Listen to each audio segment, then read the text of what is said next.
బయట ప్రపంచానికి వీళ్ళు వీళ్ళు వీళ్ళు శివాజీ కొంచెం యాంటీగా ఉన్నారనిపించింది అనుకుందామండి.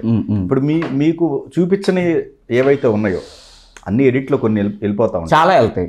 మీరు చూసే ఎపిసోడ్లో మరి 1 hour వస్తుందంటే 22 hours వెళ్ళిపోతుంది కదా, 23 hours కన్ఫర్మ్డ్గా. సో మీకు అనిపించింది ఏంది ఓవరాల్ ఆ హౌస్లో ఉన్నంతసేపు ఎండ్ వరకు ఈ ప్లేయర్ వీళ్ళు ఈ విధంగా ఆడటం నాకు నచ్చలేదు అన్న క్వాలిటీస్లో చూసుకుంటే? పేర్లు అనవసరం, మీరు నాకు నచ్చలేదు అన్నది మీకు క్లారిటీగా నేను చూపించాను అక్కడ. పేర్లు అనవసరం. నాకు నచ్చలేదంటే నేను అనేది మనుషులు నచ్చకపోవటం కాదు, ఆడే విధానం బాగాలేదు అనేది నా అభిప్రాయం. అంతవరకే కానీ మనుషులు నచ్చలేదు. మనిషి నచ్చకపోతే అసలు అన్ని రోజులు ఎట్లా ఉంటాం బా, అన్ని రోజులు ఉండలేము. కాకపోతే మనుషులు గుణగణాలు మారుతూ ఉంటాయి కానీ మనుషులు అందరం మనుషులే కదా.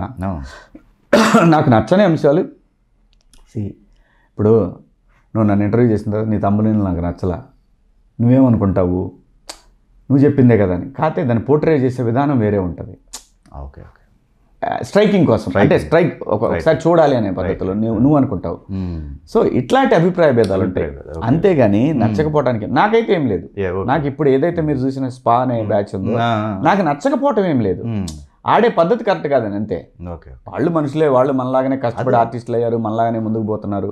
పల్లవి ప్రశాంత్ అరెస్ట్ అయిన టైంకి మీకేమనిపించింది? అసలు యాక్చువల్గా అది శివాజీకి అట్లాంటి వాళ్ళకి రావాలి, ఎందుకు ఇట్లా ఇచ్చారని కూడా కొన్ని రకరకాల పోస్టులు వైరల్ అయినాయి ఆ టైంలో.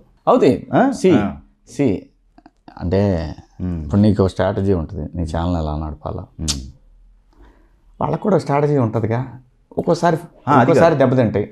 తను తీసుకున్న నిర్ణయాలు ఏదైతే ఉందో బయటకు వచ్చిన తర్వాత అదంతా రాంగ్. లోపల ఉన్నాం కదా, ఎట్లా తెలుసు అసలు నువ్వు ఇలా చేయాలి ఎలా తెలుసు? అది కదా బయట బయట ఇట్లా మన గురించి బాగా ఇది అవ్వాలి, ఇవన్నీ వాడు ఎలా స్ట్రాటజీ చేయగలడు? చేయలేడు, వాడు బ్యాడ్ లక్ అంతే. ఓకే ఇప్పుడు నేను ఎప్పుడు చెప్పేది మాట, 10 మందివి మనకు ఎవరికి లైసెన్సులు లేవు. రోడ్డు మీద బైక్ తోలుతా మన 10 మందికి లైసెన్సులు లేవు. కర్మగాలి నేను దొరికా, నీకు లేవు లైసెన్సులు, నేను దొరికా అంటే అదంతే. కర్మ. అంత పెద్ద సక్సెస్ నిజంగా ఒక కామన్ మ్యాన్కి అంత పెద్ద సక్సెస్ రావటం అంటే చిన్న విషయం కాదు.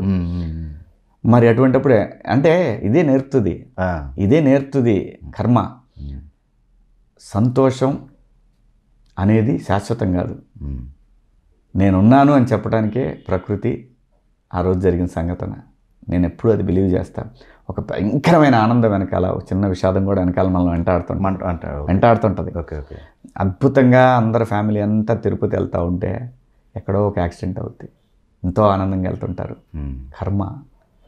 సో కాబట్టి ఏంటంటే ఏదైనా సరే అతిగా వెళ్ళొద్దు. ఏమో రేపు వాడి ఫ్యూచర్కి ఇది చిన్న భగవంతుడు ఒక చిన్న స్పీడ్ బ్రేకర్ లాంటిది మంచిగా అది మంచిగా బేసిక్గా అబ్బాయి అట్లాంటి కాదు. అదే నాకు అనిపించింది అబ్బాయి అట్లాంటి కాదు. నేను చూసిన ప్రశాంత్ అట్లాంటి వాడు కాదు. అట్లా అని చెప్పి ప్రతిరోజు నేను ప్రశాంత్ని భూతార్థంలో పెట్టి నేను చూడలేనుగా. నాకో జీవితం ఉంది, వాడికో జీవితం ఉంది. అంటే ఏం లేదు, మన వాళ్ళు రాస్తుంటారు శివాజీ వెళ్ళలేదు, రాలేదు, కోర్టు దగ్గరికి వెళ్ళలేదు. ఊరిని తుంపదేగా. నన్ను ఎంప్లాయీగా పెట్టుకున్నాడు వాడేమన్నా. వాడి జీవితం వాడిది, నా జీవితం నేను 4 నెలలు లేను, నా వ్యాపారం, నా ఫ్యామిలీ, నా పిల్లలు బయటికి పోయి చదువుకోవాలి. కానీ నేను చేసే పని నేనేం చేయాలనేది ఫోన్లో గైడెన్స్ ఇవన్నీ ఉంటాయి. వాళ్ళ ఫ్యామిలీ నాతో టచ్లో ఉంటారు.